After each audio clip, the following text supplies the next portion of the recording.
Chicago. It's good to be home. It is good to be home, and I don't know about you, but I'm feeling fired up.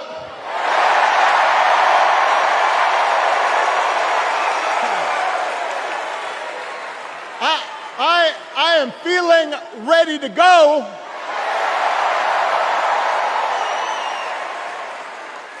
Even if I am the only person stupid enough to speak after Michelle Obama.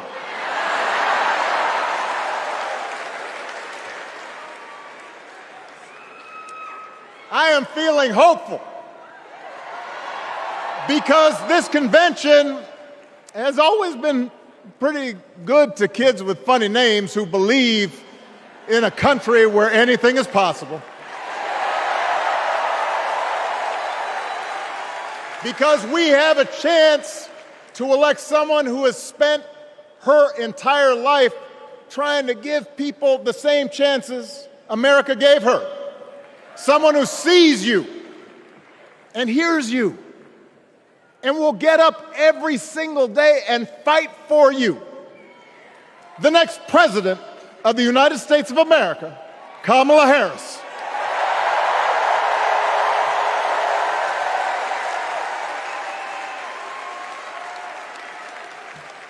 It's been 16 years since I had the honor of accepting this party's nomination for president. And I know that's hard to believe because I have not aged a bit. But it's true. And looking back, I can say without question that my first big decision as your nominee turned out to be one of my best. And that was asking Joe Biden to serve by my side as vice president.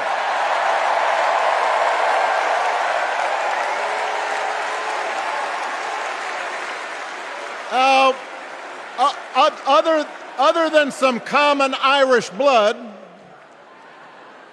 Joe and I come from different backgrounds. But we became brothers. And as we worked together for 8, sometimes pretty tough years, what I came to admire most about Joe wasn't just his smarts, his experience. It was his empathy and his decency and his hard-earned resilience, his unshakable belief that everyone in this country deserves a fair shot.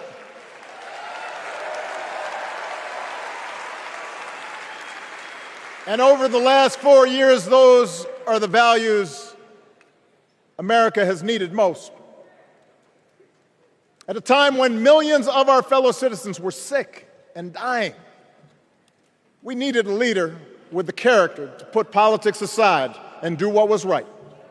At a time when our economy was reeling, we needed a leader with the determination to drive what would become the world's strongest recovery.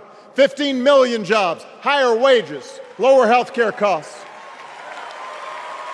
At a time when the other party had turned into a cult of personality, we needed a leader who was steady and brought people together and was selfless enough to do the rarest thing there is in politics, putting his own ambition aside for the sake of the country.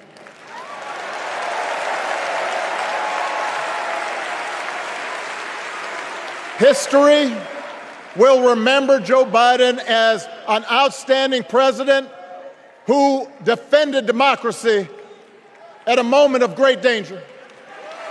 And I am proud to call him my president, but I am even prouder to call him my friend.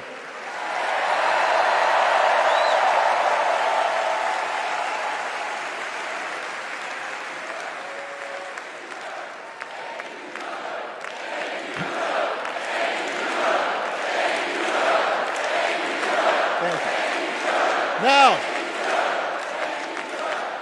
the torch has been passed. Now it is up to all of us to fight for the America we believe in. And make no mistake, it will be a fight. For all the incredible energy we've been able to generate over the last few weeks, for all the rallies and the memes, this will still be a tight race in a closely divided country. A country where too many Americans are still struggling, where a lot of Americans don't believe government can help. And as we gather here tonight, the people who will decide this election are asking a very simple question. Who will fight for me? Who's thinking about my future, about my children's future, about our future together? One thing is for certain, Donald Trump is not losing sleep over that question.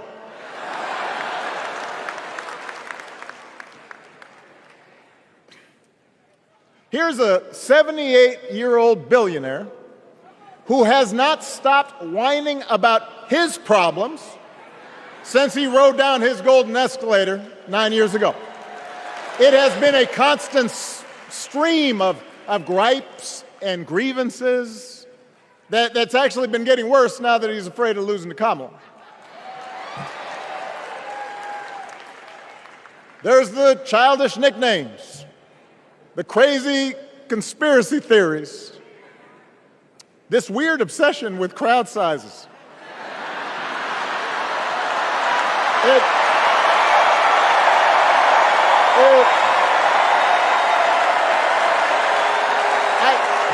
It just goes on and on and on. The other day I heard someone compare Trump to the neighbor who keeps running his leaf blower outside your window every minute of every day.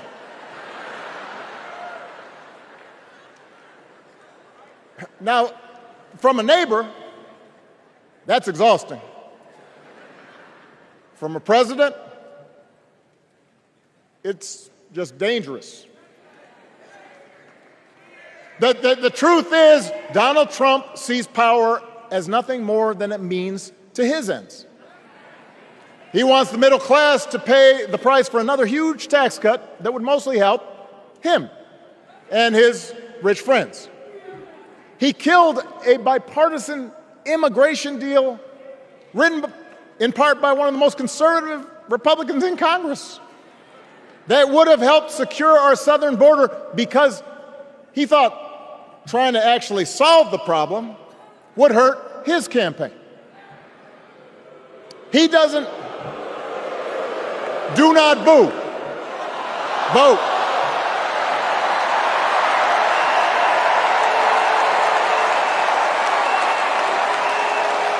He doesn't seem to care if more women lose their reproductive freedom since it won't affect his life. And most of all, Donald Trump wants us to think that this country is hopelessly divided between us and them, between the real Americans, who of course support him, and the outsiders who don't. And he wants you to think that you'll be richer and safer if you will just give him the power to put those other people back in their place. It is one of the oldest tricks in politics from a guy whose act has, let's face it, gotten pretty stale.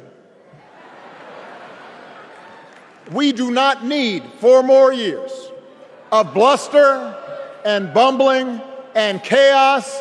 We have seen that movie before, and we all know that the sequel is usually worse.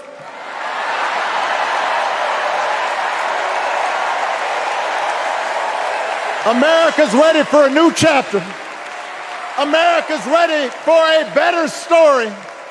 We are ready for a President Kamala Harris.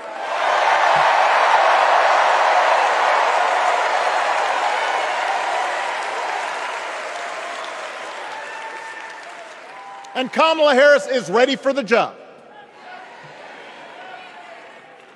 This is a person who has spent her life fighting on behalf of people who need a voice and a champion.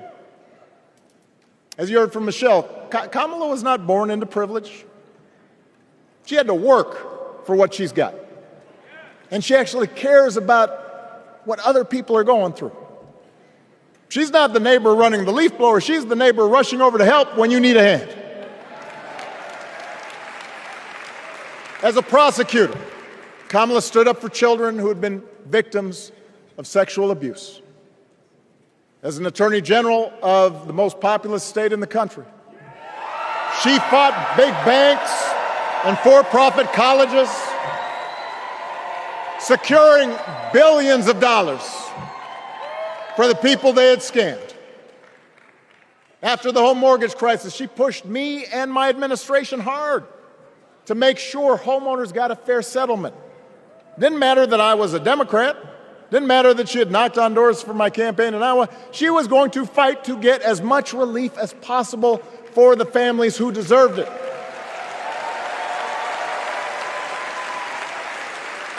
As vice president, she helped take on the drug companies to cap the cost of insulin, lower the cost of health care, give families with kids a tax cut. And she is running for president with real plans to lower costs even more and protect Medicare and Medicaid and sign a law to guarantee every woman's right to make her own health care decisions.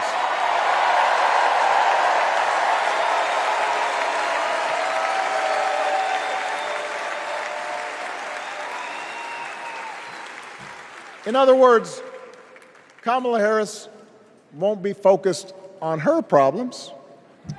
She'll be focused on yours. As president, she won't just cater to her own supporters and punish those who refuse to kiss the ring or bend the knee. She'll work on behalf of every American. That's who Kamala is. And in the White House, she will have an outstanding partner in Governor Tim Walz.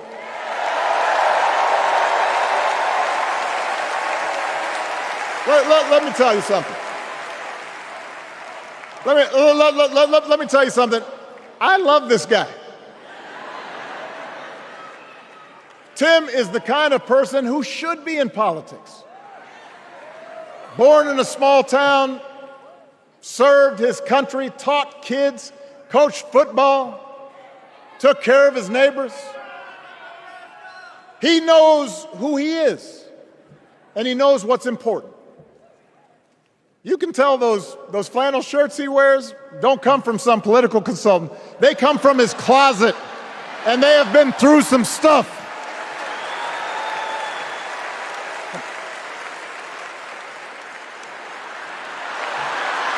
They have been through some stuff. That's right.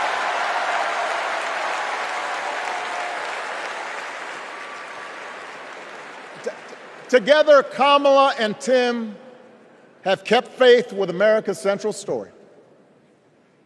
A story that says we are all created equal. All of us endowed with certain inalienable rights, that everyone deserves a chance, that even when we don't agree with each other, we can find a way to live with each other. That's Kamala's vision. That's Tim's vision. That's the Democratic Party's vision. And our job over the next 11 weeks is to convince as many people as possible to vote for that vision. Now, it won't be easy. The other side knows it's easier to play on people's fears and cynicism, always has been. They will tell you that government is inherently corrupt, that sacrifice and generosity are for suckers. And since the game is rigged, it's okay to take what you want and just look after your own. That's the easy path. We have a different task. Our job is to convince people that democracy can actually deliver. And in doing that, we can't just point to what we've already accomplished. We can't just rely on the ideas of the past. We need to chart a new way forward to meet the challenges of today. And Kamala understands this. She knows, for example, that if we want to make it easier for more young people to buy a home, we need to build more units and clear away some of the outdated laws and regulations that made it harder to build homes for working people in this country. That is a priority, and she's put out a bold new plan to do just that.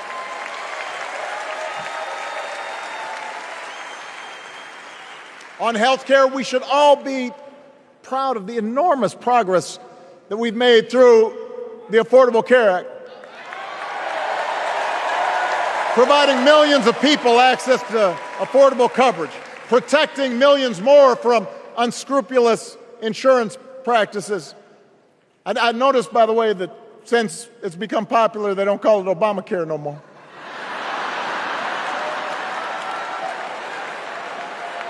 But Kamala knows we can't stop there, which is why she'll keep working to limit out-of-pocket costs. Kamala knows that if we want to help people get ahead, we need to put a college degree within reach of more Americans. But she also knows college shouldn't be the only ticket to the middle class. We need to follow the lead of governors like Tim Walz, who said, if you've got the skills and the drive, you shouldn't need a degree to work for state government. And in this new economy, we need a president who actually cares about the millions of people all across this country who wake up every single day to do the essential, often thankless work, to care for our sick, to clean our streets, to deliver our packages. We need a president who will stand up for their right to bargain for better wages and working conditions. And Kamala will be that president.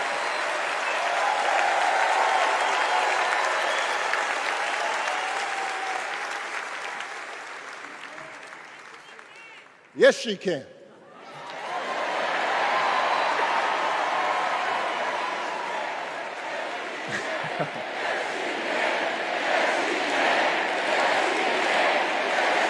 Yes, she can.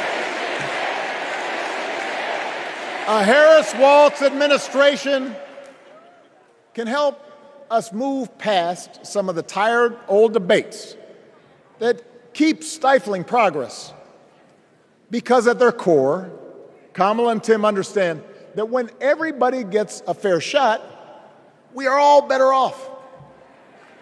They understand that when every child gets a good education, the whole economy gets stronger. When women are paid the same as men for doing the same job, all families benefit.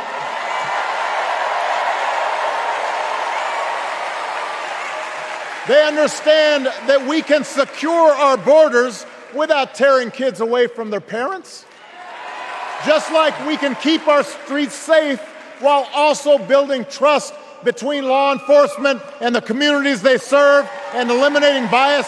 That will make it better for everybody.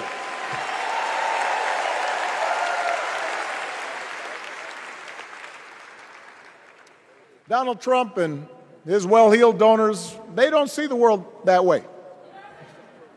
For them, one group's gains is necessarily another group's loss. For them, freedom means that the powerful can do pretty much what they please, whether it's fire workers trying to organize a union or put poison in our rivers or avoid paying taxes like everybody else has to do. Well, we have a broader idea of freedom. We believe in the freedom to provide for your family if you're willing to work hard. The freedom to breathe clean air and drink clean water and send your kids to school without worrying if they'll come home. We believe that true freedom gives each of us the right to make decisions about our own life, how we worship, what our family looks like, how many kids we have, who we marry. And we believe that freedom requires us to recognize that other people have the freedom to make choices that are different than ours. That's okay.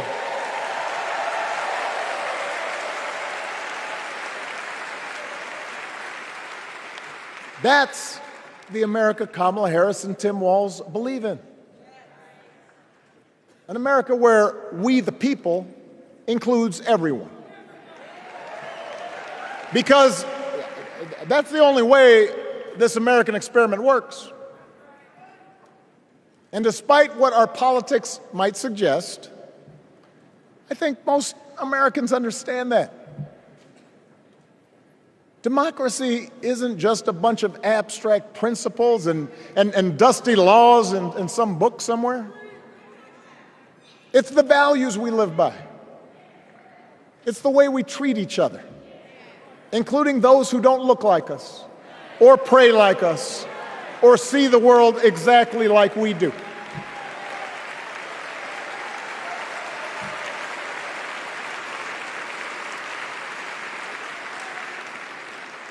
That sense of mutual respect has to be part of our message. Our politics have become so polarized these days that all of us across the political spectrum seem so quick to assume the worst in others, unless they agree with us on every single issue. We start thinking that the only way to win is to scold and shame and out-yell the other side. And after a while, regular folks just tune out, or they don't bother to vote. Now, that approach may work for the politicians who just want attention and thrive on division, but it won't work for us to make progress on the things we care about, the things that really affect people's lives. We need to remember that we've all got our blind spots and contradictions and prejudices, and that if we want to win over those who aren't yet ready to support our candidates, we need to listen to their concerns and maybe learn something in the process. After all, if a parent or grandparent occasionally says something that makes us cringe, we don't automatically assume they're bad people. We recognize that the world is moving fast, that they need time and maybe a little encouragement to catch up. Our fellow citizens deserve the same grace we hope they'll extend to us.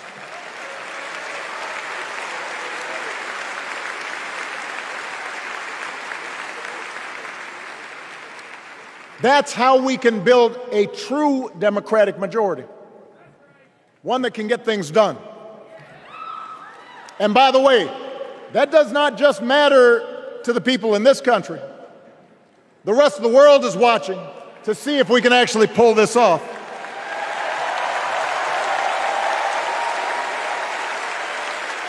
No nation,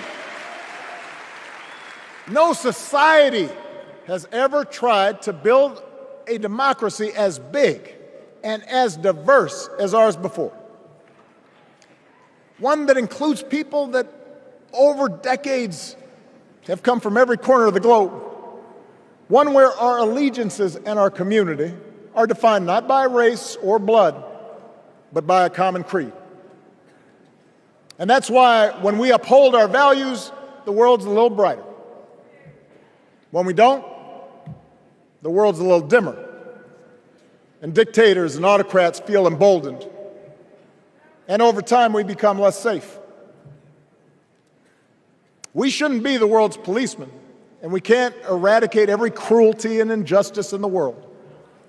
But America can be and must be a force for good, discouraging conflict, fighting disease, promoting human rights, protecting the planet from climate change, defending freedom, brokering peace. That's what Kamala Harris believes, and so do most Americans.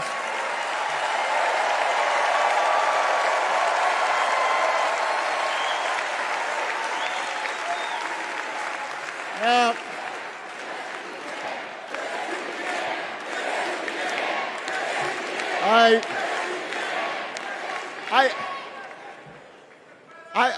I know these ideas can feel pretty naive right now. We live in a time of such confusion and rancor, with a culture that puts a premium on things that don't last. Money, fame, status, likes. We chase the approval of strangers on our phones. We build all manner of walls and fences around ourselves, and then we wonder why we feel so alone. We don't trust each other as much because we don't take the time to know each other. And in that space between us, politicians and algorithms teach us to caricature each other and troll each other and fear each other. But here's the good news, Chicago.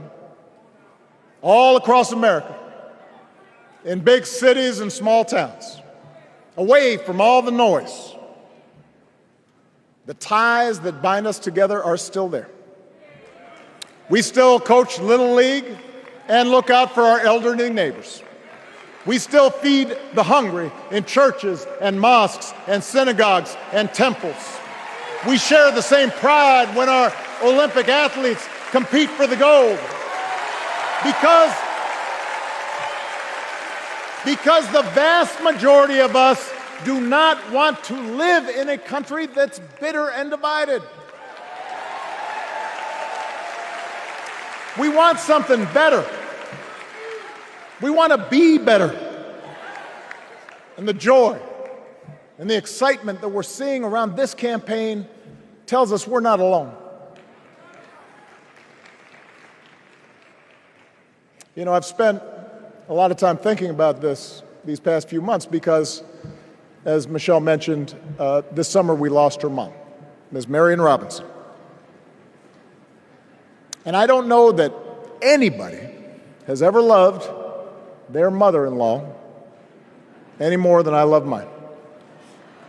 Mostly it's because she was funny and wise and the least pretentious person I knew. That, and she always defended me with Michelle when I messed up. I'd hide behind her.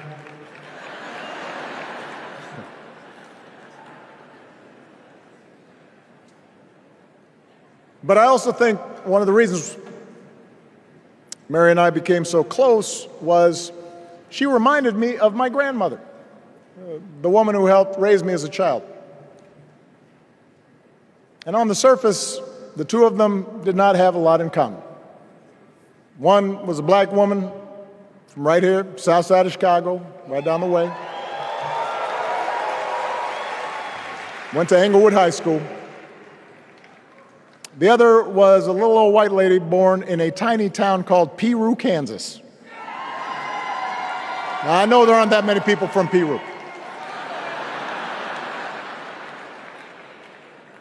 And yet they shared a basic outlook on life. They were strong, smart, resourceful women, full of common sense, who, regardless of the barriers they encountered, and women growing up in the 40s and 50s and 60s, they encountered barriers. They still went about their business without fuss or complaint and provided an unshakable foundation of love for their children and their grandchildren. In that sense, they both represented an entire generation of working people who, through war and depression, discrimination and limited opportunity, helped build this country. A lot of them toiled every day at jobs that were often too small for them and didn't pay a lot. They willingly went without just to keep a roof over their families' heads, just to give their children something better.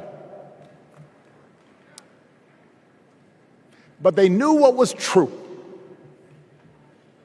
They knew what mattered. Things like honesty and integrity, kindness and hard work. They weren't impressed with braggarts or bullies. They didn't think putting other people down lifted you up or made you strong. They didn't spend a lot of time obsessing about what they didn't have. Instead, they appreciated what they did. They found pleasure in simple things: a card game with friends, a good meal, and laughter around the kitchen table, helping others, and most of all, seeing their children do things and go places that they would have never imagined for themselves.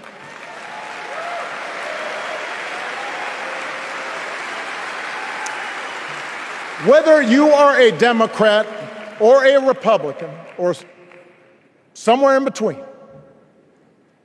we have all had people like that in our lives. People like Kamala's parents, who crossed oceans because they believed in the promise of America. People like Tim's parents, who taught him about the importance of service. Good, hard-working people who weren't famous or powerful, but who managed in countless ways to leave this country just a little bit better than they found it. As much as any policy or program, I believe that's what we yearn for. A return to an America where we work together and look out for each other. A restoration of what Lincoln called, on the eve of Civil War, our bonds of affection. An America that taps what he called the better angels of our nature. That is what this election is about. And I believe that's why, if we each do our part over the next 77 days, if we knock on doors, if we make phone calls, if we talk to our friends, if we listen to our neighbors, if we work like we've never worked before, if we hold firm to our convictions, we will elect Kamala Harris as the next President of the United States, and Tim Walz as the next Vice President of the United States. We will elect leaders up and down the ballot who will fight for the hopeful, forward-looking America we all believe in, and together we too will build a country that is more secure and more just, more equal, and more free. So let's get to work. God bless you, and God bless the United States of America.